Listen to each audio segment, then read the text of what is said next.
glad you're here. This is the headquarters of the Nightingales, cut into the mountainside by the first of our kind. We've come to seek the edge we need to defeat Mercer Frey. If you'll follow me, I'll try to explain on the way. Gallus, Mercer Frey and I were once members of what's known as the Nightingale Trinity. The Trinity disbanded 25 years ago when Mercer Frey betrayed us by slaying Gallus and dumping his body in the ruins of Snowvale Sanctum. Indirectly, the Trinity is usually selected from the ranks of the Guild, although its existence is a closely guarded secret. The Nightingales protect the Temple of Nocturnal, a place known as the Twilight Sepulchre. She's the mistress of night and darkness, and the patron of every thief in Tamriel. Nocturnal isn't one for worship and reverence. There are no priests and no sermons, no services and no alms. She influences our luck, and in return, demands payment. You're closer to understanding than you realize. The only difference is she doesn't demand payment in the traditional sense, and sometimes the cost can be quite high. Whether you know it or not, Nocturnal dictates how well we perform as rogues. Again, you have to think differently. Haven't you ever noticed how our luck behaves? Like a novice picking an impossible lock, or a blind man suddenly turning to face you as you reach for his pocket. It's through these subtle means that Nocturnal influences us. Nocturnal's whim is the greatest mystery to everyone. There have been volumes written on the subject. Does she exact payment when we die? When we suffer? Does she revel in our misery? No one knows. The return certainly seems worth the risk, though. From the moment you were struck with my poisoned arrow at Snowvale Sanctum, my path changed its course. Perhaps I couldn't bring Mercer back alive, but together we were able to clear my name and to put Gallus's memory to rest. I'd always intended Mercer's fate to ultimately be decided by the Guild, and it seems they've spoken. It's my hope that you will, yes. This way, please.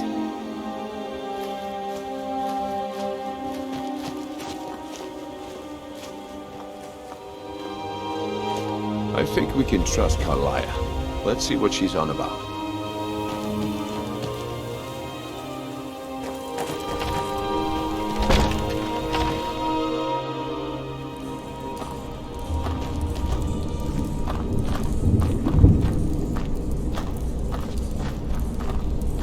So this is Nightingale Hall. I heard about this place when I joined the Guild, but I never believed it existed. The assumption that the Nightingales were just a myth was seeded within the Guild on purpose.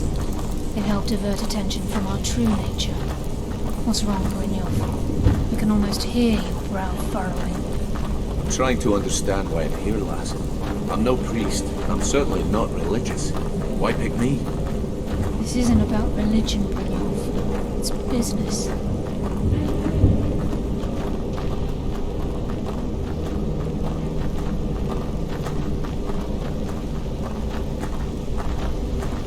This is Nightingale Hall. You're the first of the uninitiated to set foot inside in over a century. Now, if you'll both proceed to the armory to don your Nightingale armor, we can begin the oath. Time's wasting, and Mercer's still out there. Let's get this show on the road.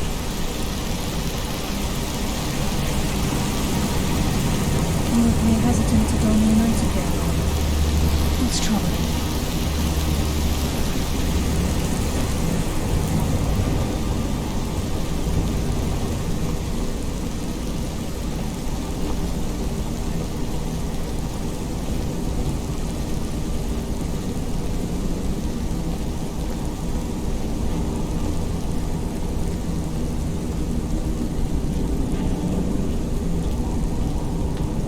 This is enough to make your head spin, eh?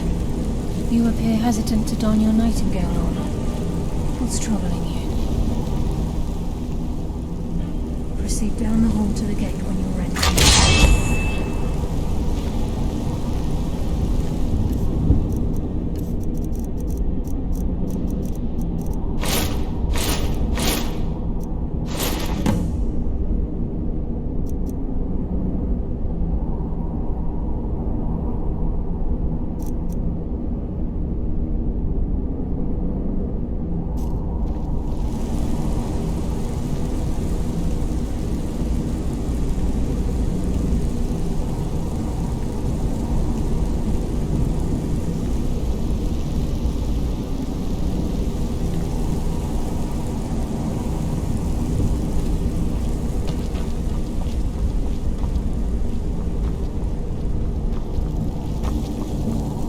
Okay, lass. We've got these get-ups on. Now what? Beyond this gate is the first step in becoming a nightingale. Whoa there, lass. I appreciate the armor, but becoming a nightingale? That was never discussed. To hold any hope of defeating Mercer, we must have Nocturnal at our backs. If she's to accept you as one of her own, an arrangement must be struck. What sort of arrangement? I need to know the terms. The terms are quite simple, Brynjolf. Nocturnal will allow you to become a nightingale and use your abilities for whatever you wish. And in return, both in life and in death, you must serve as a guardian of the Twilight Sepulchre. Aye, there's always a catch. But at this point, I suppose there isn't much to lose. If it means the end of Mercer Frey, you can count me in. What about you? Are you ready to transact the oath with Nocturnal? By transacting the oath with Nocturnal, you're entering into a business deal. You'll be provided all of the power and knowledge befitting a nightingale. You're free to use those powers as you see fit, to further your own goals, or the goals of the Thieves' Guild. In return, you'll be required to defend the Twilight Sepulchre and everything within when the need arises. More importantly, upon your death, your spirit will be bound to the Twilight Sepulchre as one of its guardians. Once the oath has been struck, the terms are binding. Knowing this, are you ready to undergo the ceremony? Good. After I open the gate, please stand on the western circle. I think we should trust the lass and take the deal.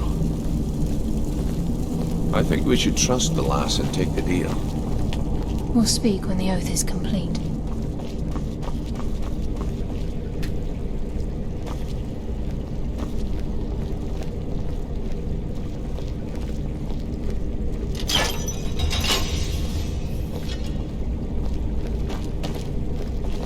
Time's wasting, and Mercer's still out there. Let's get this show on the road.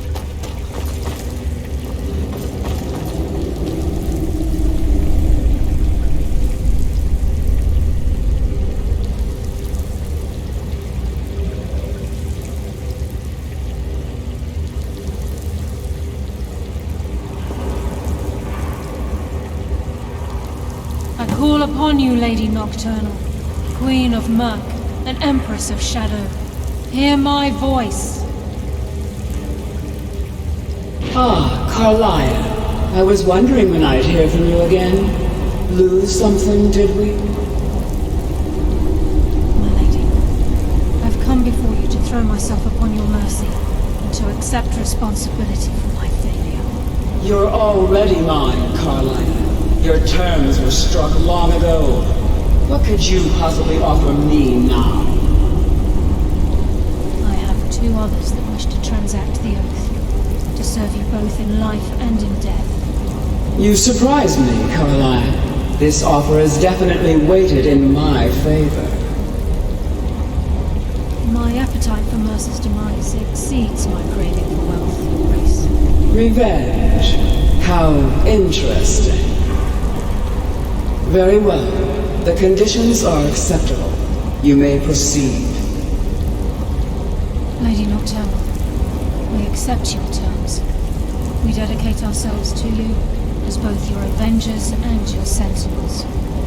We will honor our agreement in this life and the next until your conditions have been met. Very well. I name your initiates Nightingale, and I restore your status to the same, Carlyle. And in the future, I'd suggest you refrain from disappointing me again.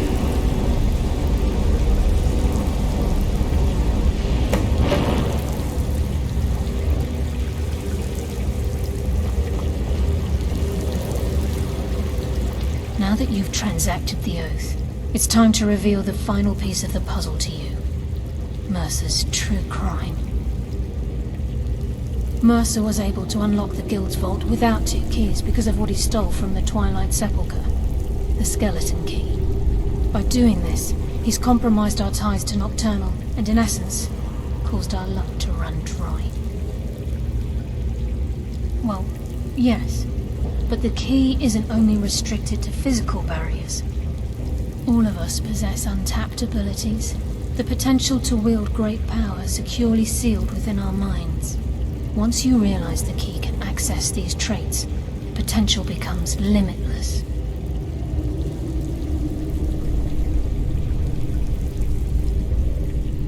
Good. Then you understand why this is about more than just Mercer's lust for power. If the key isn't returned to its lock in the Twilight Sepulchre, things will never be the same for the Guild. As time passed, our luck would diminish to the point of non-existence, and whether you know it or not, our uncanny luck defines our trade. Very true. In our line of work, it's quite rare we set out to return a stolen item to its rightful owner. Before we depart, Brynjolf has some business to discuss. I suggest you listen to him. Listen, lad. There's one last piece of business we need to settle before we go after Mercer. The leadership of the Guild. Carlyle and I had a long discussion before you arrived here. Thanks to your efforts, Mercer's treachery has been exposed. After we deal with him, all that remains is restoring the Guild to its full strength. As a result, we both feel that you have the potential of replacing Mercer as leader of the Thieves Guild. I've been at this game a long time, my friend. A long time. I've stolen trinkets from nobles and framed priests for murder. I'm good at what I do, maybe even one of the best, but it's all I know. I've never been one to lead. Never desired it, never cared for it. Don't want it.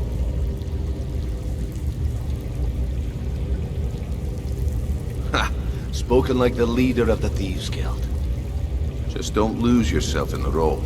We have a bit of an errand to run before your coronation. Then it's decided.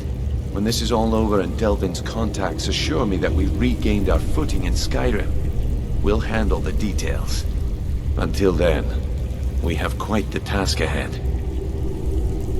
I've been poring over the plans you brought us, and I'm convinced the eyes of the Falmer are in the Dwarven ruins at Erkenthand. Carlyle and I will meet you there. Prepare yourself, lad. This will be a fight to remember. Aye. Some of what Carlyle has said is starting to make sense. Mercer may have damaged our reputation and raided our coffers, but this goes well beyond even his twisted form of larceny. Old Delvin kept calling it a curse, and we all laughed at him. Looks like the joke's on us. If you would have asked me that yesterday, I'd have said no, but now I think our chances have improved. Look, call me crazy if you like, but I trust Carlyle. I don't think she'd lead us down a suicidal path. Besides, I'd rather die with some of Mercer's blood on my blade than spend the rest of my life regretting that I ran the other way. Until next we meet, lad.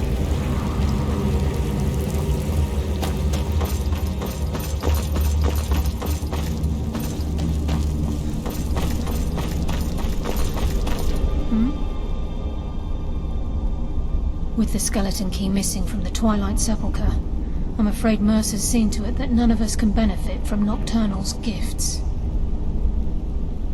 You merely transacted the oath, signed the unwritten contract with Nocturnal. In order for us to receive our abilities, our end of the bargain, I'm afraid the key must be returned. If Nocturnal was truly displeased with me, with any of us, she wouldn't have answered my call. I have no doubt that we still hold her favor, and I believe it gives us enough of an edge to defeat Mercer Frey. Yes, now that you're in Nightingale, you may consider this your home. You'll find that this place offers many things that will help you in your endeavors, as well as a wealth of information for you to learn. Once the skeleton key has been restored to the Twilight Sepulchre, I'll make this place my home as well.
Mercer's been here. I hope we aren't too late. Brynjolf and I found them like that. Mercer's doing. We have to catch up to him before it's too late. We should tread carefully. I wouldn't be surprised if he's left behind a few surprises for us. Keep as quiet as you can. The farmer may be blind, but they can still hear us. Mercer's been careful so far. I don't think he'd just leave those plans behind unless he had his reasons. For someone in possession of the skeleton key, stealing the eyes of the farmer would be child's play. No, he means to ambush us down here. I'm almost certain of it.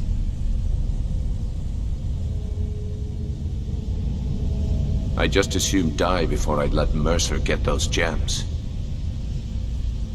A few years before Mercer murdered Gallus, the guild took in a thief who specialized in dwarven antiquities.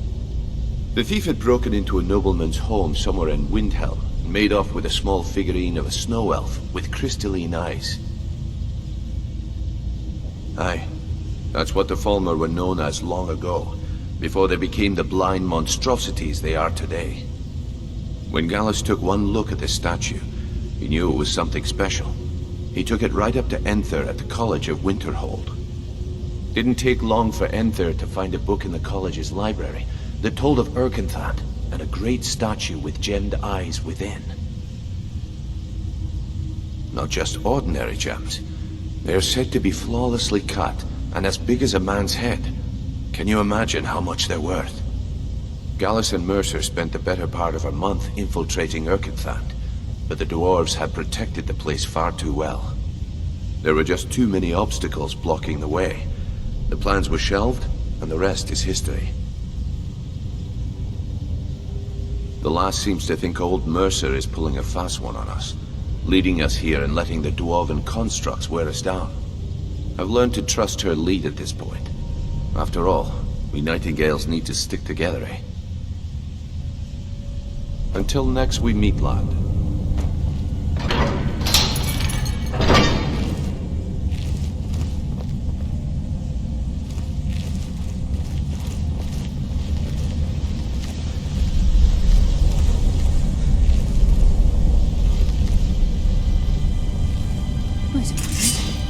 What's that? It's Mercer. Look, down there. I'm on it, lad.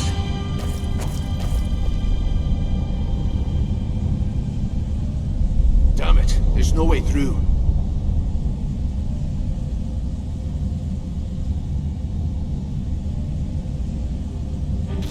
He's toying with us. He wants us to follow. Aye, lass. We'll be ready for him. Let's keep moving.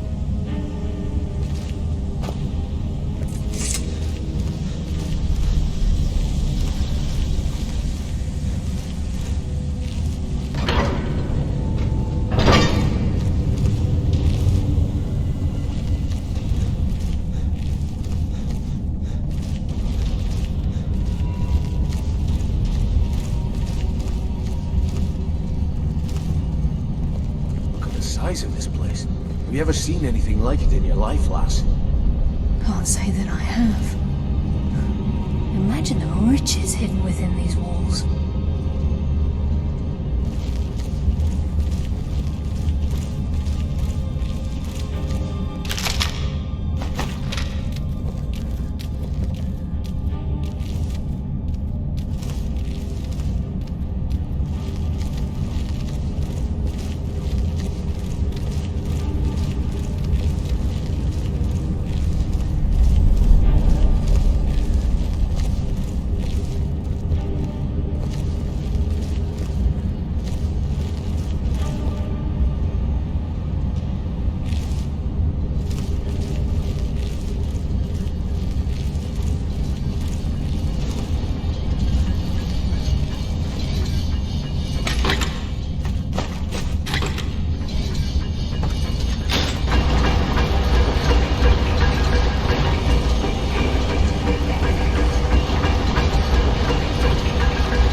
quarter.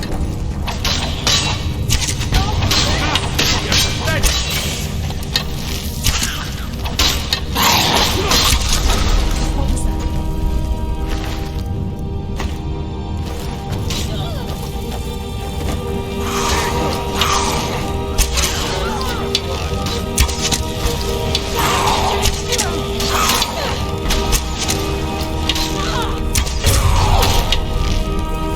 You just made the last mistake of your life.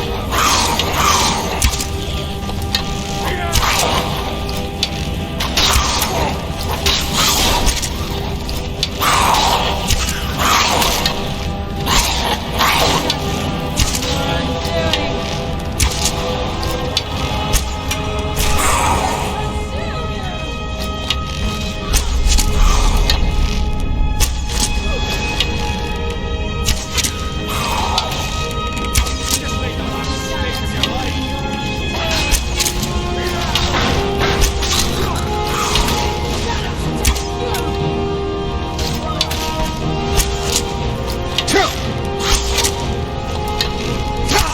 You just made the last mistake of your life.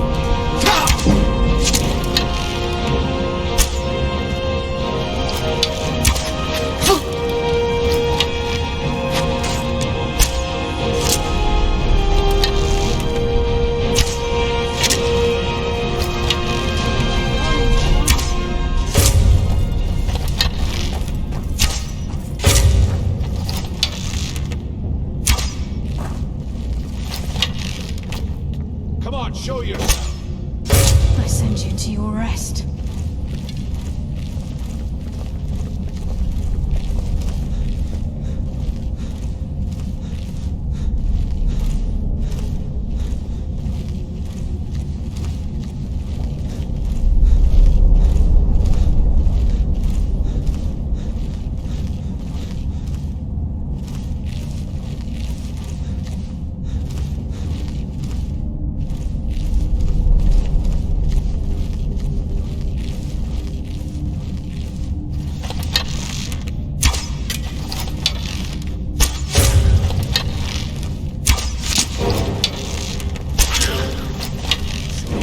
To the pain then.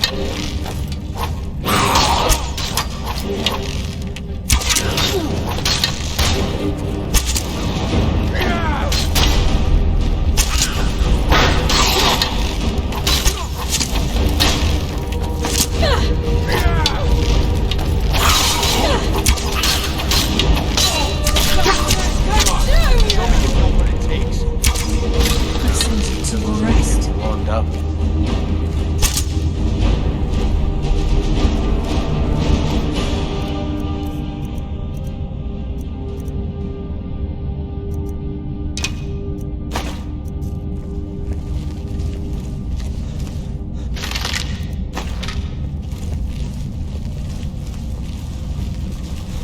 This is where we saw Mercer.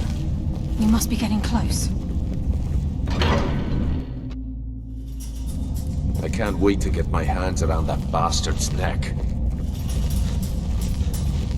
The stench.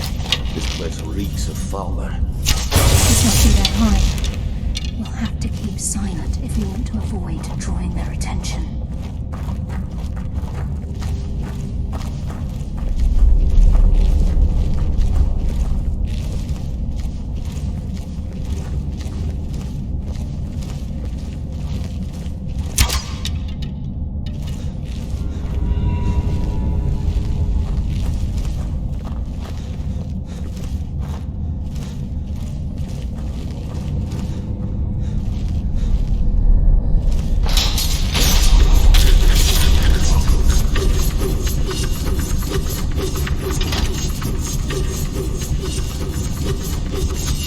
Farmer don't deserve the pain these implements must have inflicted.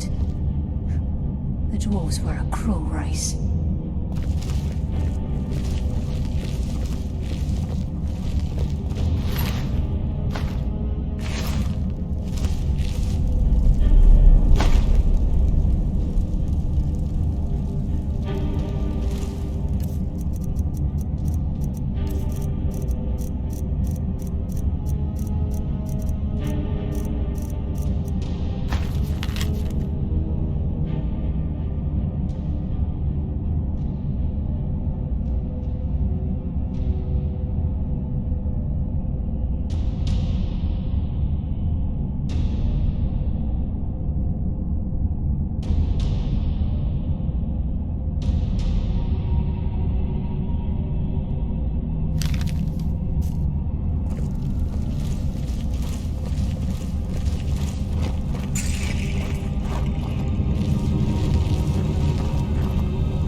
mass of the farmer in this chamber.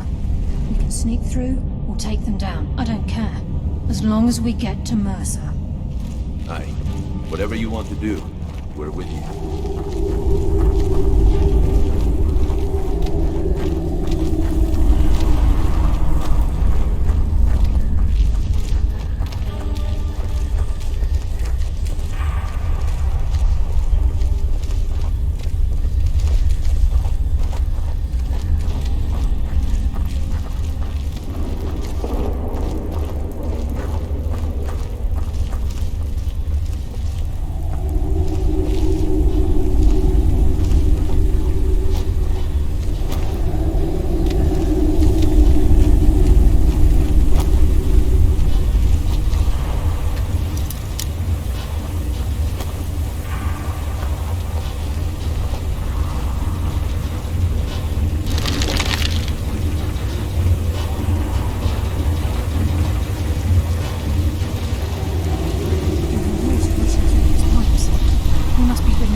Carlia, when will you learn you can't get the drop on me?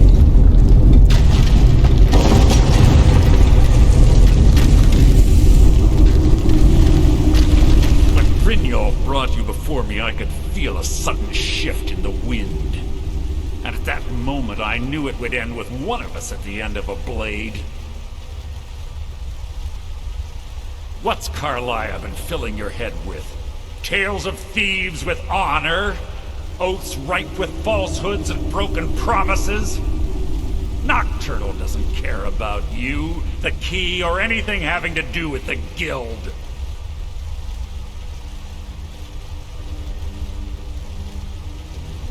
Revenge, is it? Have you learned nothing from your time with us? When will you open your eyes and realize how little my actions differ from yours? Both of us lie, cheat, and steal to further our own end. It's clear you'll never see the skeleton key as I do, as an instrument of limitless wealth. Instead, you've chosen to fall over your own foolish code. Then the die is cast, and once again my blade will taste Nightingale blood. Carlia, I'll deal with you after I rid myself of your irksome companions. In the meantime, perhaps you and Brynjolf can get to their agreement. What's happening? I can't stop myself. Damn you, Mercer. Fight it, Brynjolf. I've taken control of you. I'm sorry, I can't.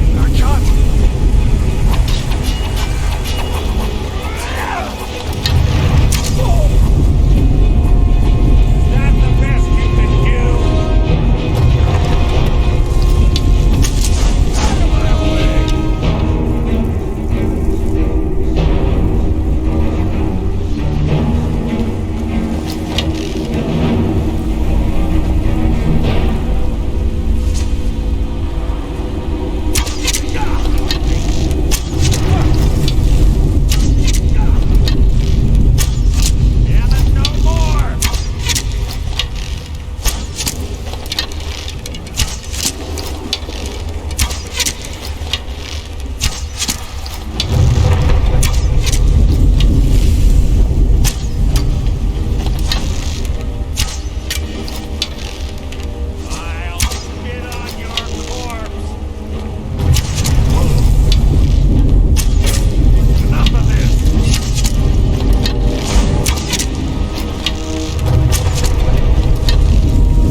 skeleton key and the eye, and let's get out of here.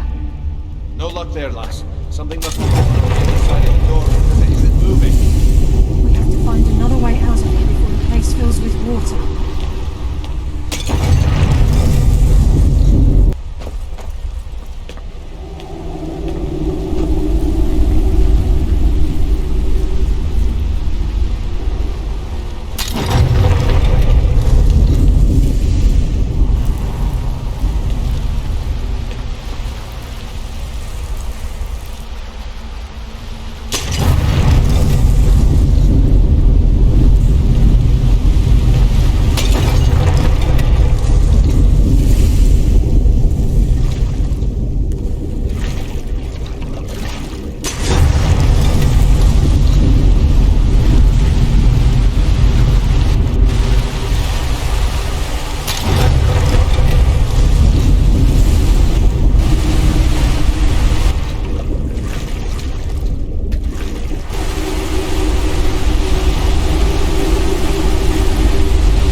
Sorry, lad.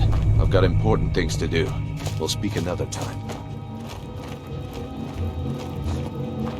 I can't believe it's over. 25 years in exile, and just like that, it's done.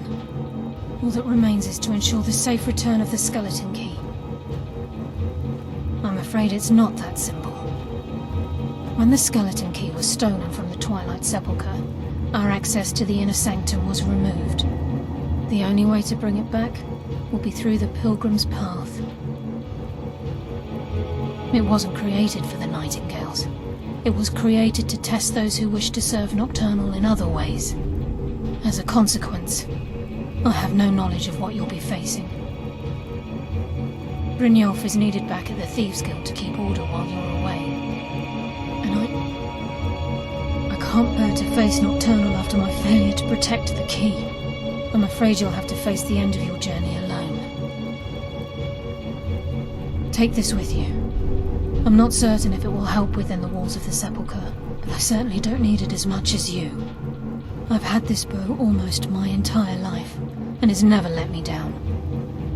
I hope it brings you the same luck.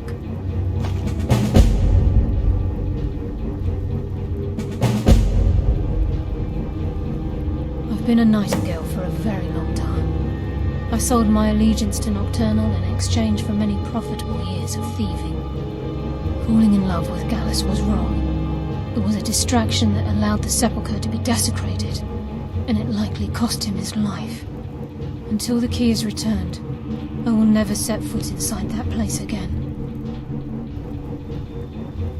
Even though Nocturnal doesn't desire worship in the traditional sense, the Twilight Sepulchre propagated a small group of priests. Of course, they never come into direct contact with Nocturnal, but they insisted they had her favor. As part of their duties, the priests created all sorts of baseless rituals and ceremonies, all on Nocturnal's behalf. These priests weren't a threat to the skeleton key, or the conduit to Nocturnal's realm, so they were tolerated. One of their ceremonies involved the Pilgrim's Path, a so-called test of worthiness. If a pilgrim was able to complete the path, it was said that they would live forever in Twilight. What that means is anyone's guess. This agent of strife can send forth a tendril of pure darkness into the heart of another, causing great injury to them. At the same time, this tether will bolster the agent's own life force, making him stronger. The The agent of subterfuge utilizes shadow to cloud the judgment of those around him. By weaving the darkness to their will, this agent can manipulate others into fighting for the Nightingale for a limited time. The agent of stealth is the master of remaining unseen. They are able to manipulate the darkness and use it to their advantage. On moonlit nights or in darkened rooms, this agent literally becomes invisible. The conduit to Nocturnal's realm, the realm of Everglow, has been in Skyrim, well, longer than recorded history. The Twilight Sepulchre was constructed around it by man and Myr in order to shield it from those who would exploit its power. It's through this conduit that we're given Nocturnal's greatest gift, our luck. What she gains in return is a complete mystery. Yes, fellow Nightingale? Sorry, lad. I've got important things to do. We'll speak another time.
I don't recognize you, but I sense that you're one of us. Who are you? The last of the Nightingale Sentinels, I'm afraid. I've defended the Sepulchre alone for what seems like an eternity. We were betrayed by one of our own kind. In fact, I'm to blame for what's happened here. I was blinded by dark treachery masquerading as friendship. Perhaps if I had been more vigilant, then Mercer Frey wouldn't have lured me to my fate and stolen the skeleton key. I haven't heard that name in a long time. How do you know of me? The key! You have the skeleton key! I never thought I'd see it again. And Mercer Frey? Then it's over, and my death wasn't in vain. I owe you a great deal, Nightingale.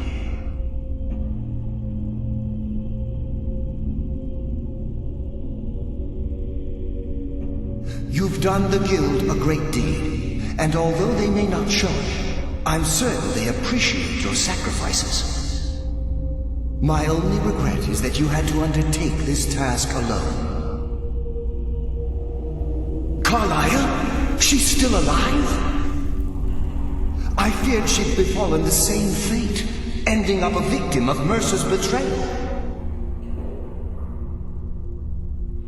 Nothing would bring me more pride than to return the key. But I'm afraid it's impossible. From the moment I arrived here, I felt myself, well, dying. The Sepulchre isn't merely a temple or a vault to house the key. Within these walls is the Evermare, a conduit to Nocturnal's realm of Everglow. When Mercer stole the key, that conduit closed, severely limiting our ties to her. I'm afraid so. I'm weakening, and I can feel myself slipping away. The years without restoration of my power have taken their toll. Whatever damage has been caused can only be corrected by following the pilgrim's path to the Ebonmere and replacing the key.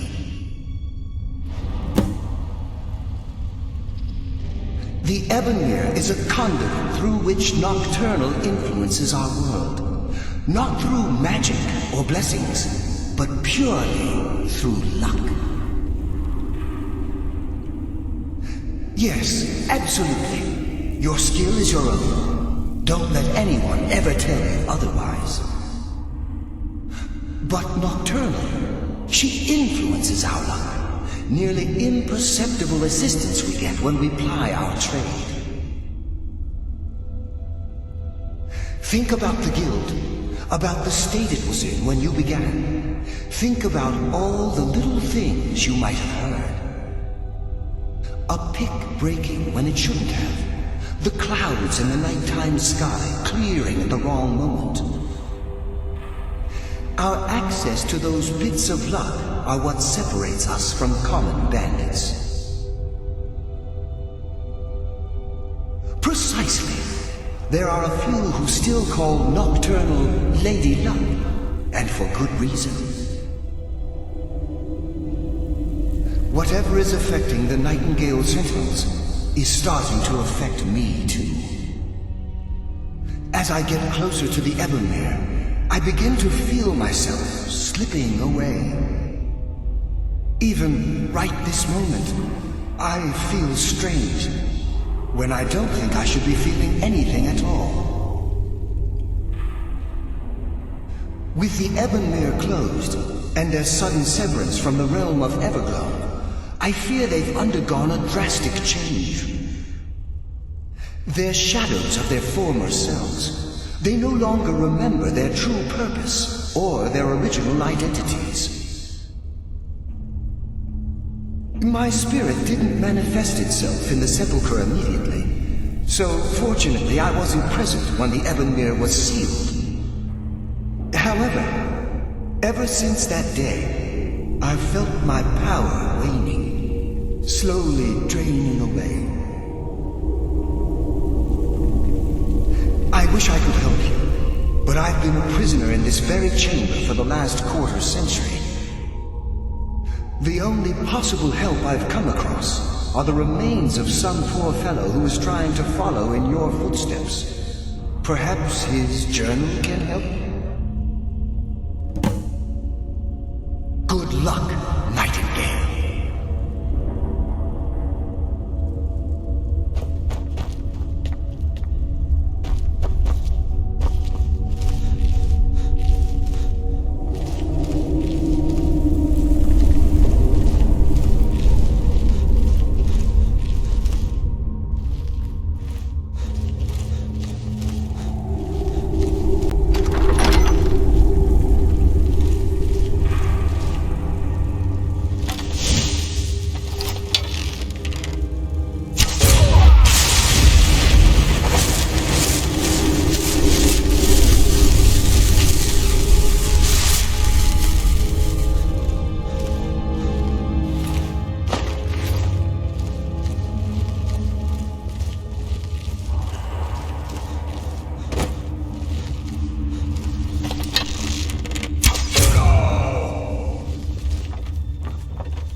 It's been a number of years since I've set foot on your world. Or perhaps it's been moments. One tends to lose track. So, once again, the key has been stolen, and a champion returns it to the sepulchre. Now that the Ebonmere has been restored, you stand before me awaiting your accolades. A pat on your head, a kiss on your cheek. What you fail to realize is your actions were expected and represent nothing more than the fulfillment of your agreement. Don't mistake my tone for displeasure. After all, you've obediently performed your duties to the letter. But we both know this has little to do with honor and oaths and loyalty. It's about the reward, the prize. Fear not. You'll have your trinkets, your desire for power, your hunger for wealth. I bid you to drink deeply from the Ebonmere mortal, for this is where the agent of Nocturnal is born. The oath has been struck, the die has been cast, and your fate awaits you in the Everglow. Farewell. See to it that you stay this time, won't you?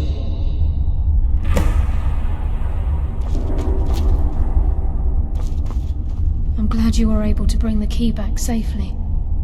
Nocturnal seemed quite pleased with your efforts. I wouldn't take that to heart. It's her way. Think of her as a scolding mother continually pushing you harder to be successful, outwardly sounding angry, but silently content. I assure you, had she been displeased with you, we wouldn't be having this conversation. The circles at the base of the Ebonmere imbue you with powers befitting a Nightingale agent. The crescent moon represents the agent of shadow, the half moon for the agent of subterfuge, and the full moon for the agent of strife. This is Nocturnal's way of maintaining balance. If you ever feel the need to change your abilities, you can return to the sepulchre and step onto a different circle. Be warned that once you've chosen, you can't reselect for at least a day. Now, your life as a Nightingale begins. Should the need arise, you'll be summoned to the sepulchre in order to defend it. The Guild has welcomed me back with open arms. I feel like a void in my life has finally been filled. I only hope that this isn't an ending to things, but actually the beginning. Why, perhaps the greatest crime spree Skyrim's ever known. There are pockets brimming with coin and coffers overflowing with riches ripe for the picking. We may be Nightingales, but in our hearts we're still thieves, and we're damn good at what we do. Choose your path, and your journey will be complete.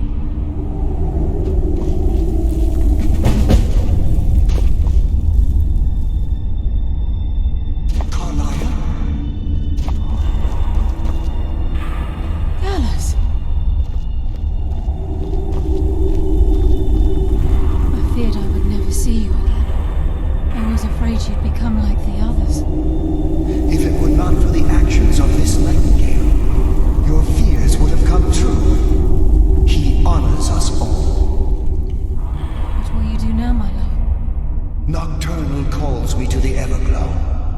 My contract has been fulfilled. Will I ever see you again? When your debt to Nocturnal has been paid, we'll embrace once again. Farewell, Gallus. Eyes open.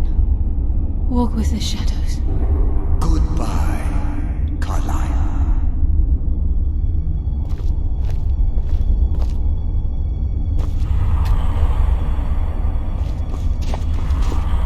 Yes, Nightingale? What is it? I've decided to make my home at Nightingale Hall. Since it's your home as well, I hope to see you and Brynjolf there. Of course, I may visit some of Skyrim's cities to acquire things from time to time. Can't afford to get rusty now, can we? Gallus's oath has been paid. His actions have satisfied the terms. Now his spirit becomes one with the Everglow, the realm of perpetual twilight and the cradle of shadow. No, not gone. He's become one with the shadows. This is the greatest honor a nightingale can possibly achieve. In death, he's become a part of that which we used to live. Absolutely. When we say, walk with the shadows, we are asking those nightingales who have passed on to protect us. It's believed that they are literally what guides our uncanny luck, by placing their hands in ours. That's why the Ebonmere needed to be reopened. Without it, there's no way Nocturnal was able to allow them through. If this place is in danger ever again, the shadows will call. Should the need arise, a portal connects the Sepulchre and Nightingale Hall. Use it whenever you wish. Farewell. Eyes open, and walk with the shadows.